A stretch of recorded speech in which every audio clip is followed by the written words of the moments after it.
മാർഗത്തിൽ ഞാനേറെ സ്നേഹിക്കുന്ന സഹോദരങ്ങളെ, സഹോദരിമാരെ, പ്രിയപ്പെട്ട സുഹൃത്തുക്കളെ, ഒരിക്കൽ നബി സല്ലല്ലാഹു അലൈഹി വസല്ലമ നബിയുടെ അനുയായികളെ പറ്റിയിട്ട് സംസാരിച്ചു. ഓരോരുത്തരുടെയും ഗുണങ്ങളും വിശേഷണങ്ങളും എടുത്തു പറഞ്ഞ് അല്ലാഹുവിന്റെ റസൂൽ സല്ലല്ലാഹു അലൈഹി വസല്ലമ സംസാരിച്ചു. അർഹമു ഉമ്മത്തി ബി ഉമ്മത്തി അബൂബക്കർ, എന്റെ ഉമ്മത്തിനോട് ഏറ്റവും കാരുണ്യമുള്ള ആള് അബൂബക്കർ സിദ്ദീഖ് റളിയല്ലാഹു അൻഹു ആണ്. വഅശദ്ദുഹും ഫീ ദീനില്ലാഹി ഉമർ, ദീനിന്റെ കാര്യത്തിൽ ഏറ്റവും കാർക്കശ്യമുള്ള ആള്, കണിശതയുള്ള ആള് ഉമർ റളിയല്ലാഹു അൻഹു ആണ്. വഅസ്ദഖുഹും ഹയാഅൻ ഉസ്മാൻ, ലജ്ജയുടെ കാര്യത്തിൽ മുന്നിൽ നിൽക്കുന്നത് ഉസ്മാൻ റളിയല്ലാഹു അൻഹു ആണ്. വഅഖദാഹും അലിയുൻ, രണ്ടാൾക്കാർക്കിടയിൽ പ്രശ്നം ഉണ്ടായാൽ ആ പ്രശ്നം തീരുമാനമാക്കാൻ, അവർക്കിടയിൽ വിധി പറയാൻ ഏറ്റവും നല്ല ആള് അലി ഇബ്നു അബി ത്വാലിബ് റളിയല്ലാഹു അൻഹു ആണ്. വഅഫ്റദുഹും സയ്യിദ് ഇബ്നു സാബിത്ത്, അനന്തരാവകാശ നിയമങ്ങളുടെ കാര്യത്തിൽ അറിവുള്ള ആള് സയ്യിദ് ഇബ്നു സാബിത്ത് ആണ്. വഅഖറഉഹും ഉബൈ, ഓരോ കൂട്ടത്തിൽ ഏറ്റവും നന്നായിട്ട് ഖുർആൻ ഓതുന്ന ആള്, ഖുർആൻ പാരായണത്തിന്റെ വിഷയത്തിൽ മികച്ചു നിൽക്കുന്ന ആള് ഉബൈ ഇബ്നു കഅബാൻ. വഅലമുഹും ബിൽ ഹലാലി വൽ ഹറാം മുആദ് ഇബ്നു ജബൽ, ഹലാലിനെ പറ്റിയിട്ടും ഹറാമിനെ പറ്റിയിട്ടും ഏറ്റവും നന്നായിട്ട് അറിയുന്ന ആള് മുആദ് ഇബ്നു ജബലാണ്. ഇങ്ങനെ ഓരോ വിദ്യാർത്ഥിയെ പറ്റിയിട്ടും നല്ല കാഴ്ചപ്പാടുള്ള, ധാരണയുള്ള അധ്യാപകനായിരുന്നു അല്ലാഹുവിന്റെ റസൂൽ സല്ലല്ലാഹു അലൈഹി വസല്ലം. ഇവിടെ നമ്മൾ നബി സല്ലല്ലാഹു അലൈഹി വസല്ലം ഉമർ റളിയല്ലാഹുവിനെ പറ്റിയിട്ട് പറഞ്ഞ വാക്ക് ഒന്നുകൂടി ഫോക്കസ് ചെയ്യുക. അശദ്ദുഹും ഫീ ദീനില്ലാഹി ഉമർ, അല്ലാഹുവിന്റെ ദീനിന്റെ കാര്യത്തിൽ ഏറ്റവും കണിശത കാണിച്ചിരുന്ന ആള് ഉമർ റളിയല്ലാഹു അൻഹു ആണെന്നാ പറഞ്ഞത്. ഉമർ റളിയല്ലാഹുവിന്റെ ജീവിതത്തിലൂടെ നമ്മൾ യാത്ര ചെയ്യുമ്പോൾ ചില സന്ദർഭങ്ങളിലൊക്കെ നമ്മൾ അന്തം വിട്ട് നിന്നുപോകും. ഉമർ റളിയല്ലാഹു അൻഹു ജീവിതത്തിലെടുത്ത നിലപാടുകൾ കണ്ടിട്ട് അത്ര മനോഹരമായിട്ടാണ്, അത്ര സുന്ദരമായിട്ടാണ് ഉമർ റളിയല്ലാഹു അൻഹു നബി സല്ലല്ലാഹു അലൈഹി വസല്ലമയുടെ സുന്നത്തുകൾ ഫോളോ ചെയ്തിരുന്നത്. അബൂ ലുഅ്ലുവിന്റെ കുത്ത് കിട്ടിയിട്ട് ഉമർ റളിയല്ലാഹു അൻഹു കിടക്കുന്ന ഒരു രംഗമുണ്ട്. അദ്ദേഹത്തിന് കൊടുക്കുന്ന ഈത്തപ്പഴ നീര് അദ്ദേഹത്തിന്റെ മുറിവിലൂടെ പുറത്തേക്ക് ഒലിച്ചു വരാൻ, അദ്ദേഹത്തിന് കൊടുക്കുന്ന പാല് കുത്തേറ്റ മുറിവിലൂടെ പുറത്തേക്ക് ഒലിച്ചിറങ്ങാൻ. അപ്പൊ എത്ര ആഴത്തിലുള്ള മുറിവായിരിക്കും അത്. അപ്പൊ നമ്മൾ കുടിക്കുന്ന വെള്ളം നമ്മുടെ വയറ്റിലൂടെ മുറിവിലൂടെ പുറത്തേക്ക് ഒലിച്ചിറങ്ങുക എന്ന് പറഞ്ഞാൽ അത് എത്ര ആഴത്തിലുള്ള മുറിവായിരിക്കും. അങ്ങനെ വൈദ്യന്മാര് വന്നു, ഒരു പറഞ്ഞു ഏകദേശമൊക്കെ തീരുമാനമായിട്ടുണ്ട്, ഇനി നമുക്കൊന്നും ചെയ്യാനില്ല. പല സഹാബിമാരും ഉമർ റളിയല്ലാഹുവിനെ വന്ന് കാണുന്നു, സന്ദർശിക്കുന്നു, സംസാരിക്കുന്നു, തിരിച്ചു പോകുന്നു. അപ്പൊ ആ കൂട്ടത്തിൽ ഒരു ചെറുപ്പക്കാരൻ വന്നിരുന്നു. അയാൾ വന്നു, ഉമർ റളിയല്ലാഹുവിനെ കണ്ടു, ഖലീഫയെ കുറെ പുകഴ്ത്തി, നല്ല വാക്കുകൾ പറഞ്ഞ് അയാൾ മടങ്ങിപ്പോയി.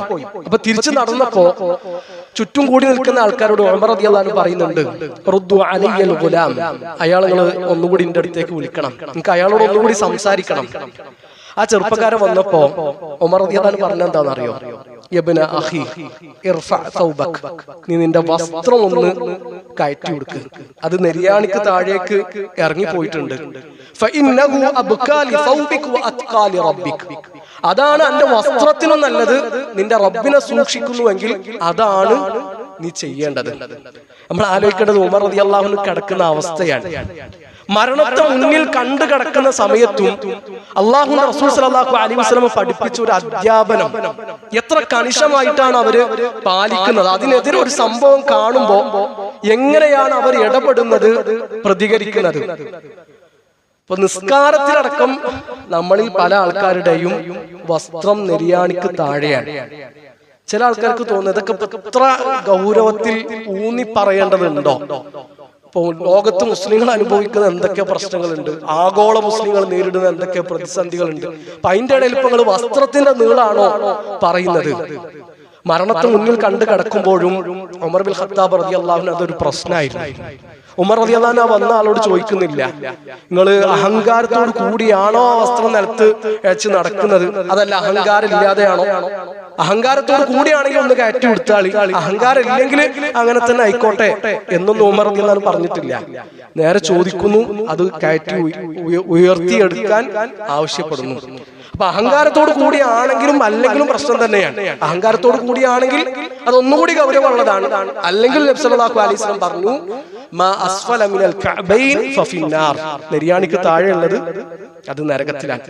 അപ്പൊ ആണിന്റെ വസ്ത്രമായാലും പെണ്ണിന്റെ വസ്ത്രമായാലും അതിന്റെ നീളവും വീതിയും കണക്കാക്കുന്നത് നമ്മളല്ല. നമ്മുടെ ദീന് പറഞ്ഞൊരു നിലപാട് ആ വിഷയത്തിൽ ഉണ്ട്.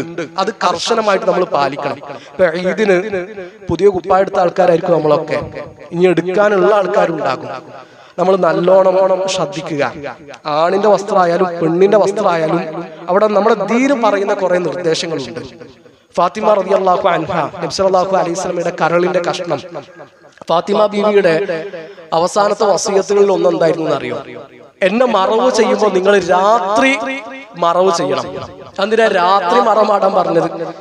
അന്ന് മയ്യത്ത് കട്ടിലിന്റെ മുകളിലുള്ള ആ മറ ഉണ്ടായിരുന്നില്ല. അന്നത്തെ മയ്യത്ത് കട്ടിലിന്റെ മുകളില് മറ ഇല്ലാത്ത മയ്യത്ത് കട്ടിലാണ്. അപ്പൊ അതിലൂടെ കൊണ്ടുപോകുമ്പോ പകൽ സമയമാകുമ്പോ എല്ലാവരും കാണുമല്ലോ.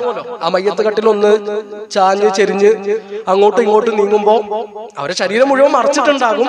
എന്നാലും ആ മറച്ച ശരീരത്തിലെ വസ്ത്രം ഒന്ന് ടൈറ്റായിട്ട് അവരുടെ ശരീരത്തിന്റെ ആകാര ഭംഗിയും വടിവൊക്കെ ബാക്കിയുള്ളവർ കാണുമോ എന്നുള്ള പേടിയായിരുന്നു ഫാത്തിമ ബീവിക്ക് ഉണ്ടായിരുന്നത്. അതുകൊണ്ട് നബി സല്ലല്ലാഹു അലൈഹി വസല്ലമയുടെ പ്രിയപ്പെട്ട മകള് പറഞ്ഞത് നിങ്ങൾ രാത്രി മറവ് ചെയ്യണമെന്നാണ്. അപ്പൊ എത്ര സൂക്ഷ്മതയാണ് ആ വിഷയത്തിലൊക്കെ അവർ കാണിച്ചിട്ടുള്ളത്. നബി സല്ലല്ലാഹു അലൈഹി വസല്ലം പറഞ്ഞു, സ്വർഗത്തിന്റെ പരിമളം പോലും അനുഭവിക്കാൻ കഴിയാത്ത മനുഷ്യന്മാരുണ്ട്. രണ്ട് ടീമിനെയാണ് നബി എണ്ണിയത്.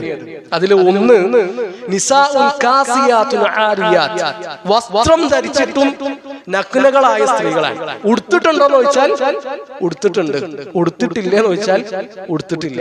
ഷെയ്ഖ് ഇബ്നു ബാസ് റഹിമഹുല്ലാഹു തആല പറയുന്നുണ്ട്, ഒന്നുകിൽ ഇറക്കം കുറഞ്ഞ കുപ്പായായിരിക്കും, കാലൊക്കെ ഫുള്ള് പുറത്തായിരിക്കും, അല്ലെങ്കിൽ ഇറുകി പിടിച്ച കുപ്പായം, ശരീരത്തിന്റെ വടിവും ആകാര ഭംഗിയൊക്കെ എല്ലാവർക്കും കാണാൻ പറ്റും, ഓൾ ഉടുത്തോണ്ട് പ്രത്യേകിച്ച് കാര്യമൊന്നുമില്ല.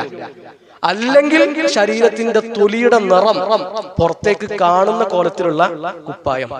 ഇതൊക്കെ ഉടുത്ത ആൾക്കാരെ പറ്റിയിട്ട് പറഞ്ഞത് സ്വർഗത്തിന്റെ പരിമളം പോലും ഓർക്ക് അനുഭവിക്കാൻ കഴിയൂല എന്നാണ്. സ്വർഗത്തിന്റെ പരിമളം എത്ര ദൂരേക്ക് ഒരു മനുഷ്യർക്ക് അനുഭവിക്കാൻ പറ്റുമെന്നറിയും, അതുപോലും ഓർക്ക് കിട്ടൂല എന്നാണ് പറഞ്ഞിട്ടുള്ളത്. അപ്പൊ ആ വിഷയത്തിൽ നമ്മൾ കുറച്ചും കൂടിയൊക്കെ കണിശത കാണിക്കണം. നോമ്പിലൂടെ നമുക്ക് കിട്ടേണ്ട ഏറ്റവും വലിയ ലക്ഷ്യം തഖ്വയാണല്ലോ. എന്താ ഈ തഖ്വ എന്ന് പറഞ്ഞാൽ? അള്ളാഹും അള്ളാഹുന്റെ റസൂലും പറഞ്ഞ കാര്യങ്ങൾ നമ്മൾ അനുസരിക്കുക, അള്ളാഹിന്റെ അടുക്കൽ നിന്ന് കൂലി പ്രതീക്ഷിച്ചുകൊണ്ട്. അള്ളാഹും അള്ളാഹുന്റെ റസൂലും നമ്മളോട് വിലക്കിയ കാര്യങ്ങൾ നമ്മൾ പാടെ ഒഴിവാക്കുക, അള്ളാഹുന്റെ ശിക്ഷ പേടിച്ചുകൊണ്ട്. ആ തഖ്വ നേടിയെടുത്തിട്ടുണ്ട് എങ്കിൽ അത് നമ്മുടെ കുപ്പായത്തിൽ കാണണം, നമ്മുടെ കോലത്തിൽ കാണണം, നമ്മുടെ സംസാരത്തിലും പെരുമാറ്റത്തിലും കാണണം. നമ്മൾ ഒറ്റക്കാകുമ്പോഴും ആൾക്കൂട്ടത്തിനിടയിലാകുമ്പോഴും ആ തഖ്വയുടെ റിസൾട്ട് നമുക്ക് അനുഭവിക്കാൻ കഴിയണം. അള്ളാഹു ഇഷ്ടപ്പെടുന്ന അവന്റെ നല്ല അടിമകളുടെ കൂട്ടത്തിൽ നമ്മളെല്ലാവരെയും ഉൾപ്പെടുത്തട്ടെ. നബി സല്ലല്ലാഹു അലൈഹി വസല്ലമയുടെ സുന്നത്തുകൾ കണിശമായിട്ട് പാലിക്കുന്നവരുടെ കൂട്ടത്തിൽ അള്ളാഹു നമ്മളെല്ലാവരെയും ഉൾപ്പെടുത്തട്ടെ. ബാറക്കല്ലാഹു ഫീക്കും, ജസാക്കുമുല്ലാഹു ഖൈറ.